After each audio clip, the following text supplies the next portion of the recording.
Hello, des fois ça m'arrive d'avoir des baisses de morale où je suis pas bien, je suis allongé et on a l'impression que... enfin, j'ai l'impression que je suis au fond du trou et l'émotion est très dense, très lourde et en fait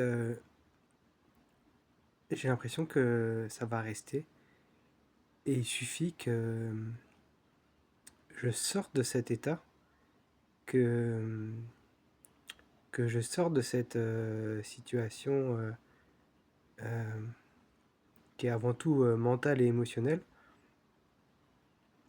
juste par une sollicitation extérieure ou si on m'appelle. Et en fait, c'est l'instant d'après, rien n'a existé.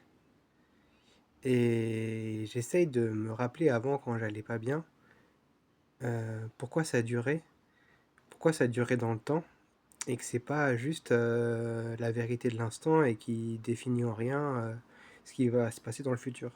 C'est que dans le passé, en fait, j'en faisais quelque chose. Je faisais quelque chose de cette souffrance émotionnelle ou de ces pensées qui font souffrir. Euh, je,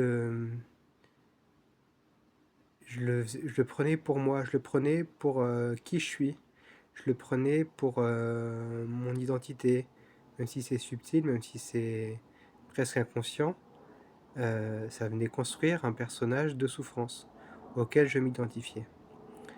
Alors qu'en fait, euh, tout ça, c'est une construction mentale, mais cette personne, elle existe tout simplement pas.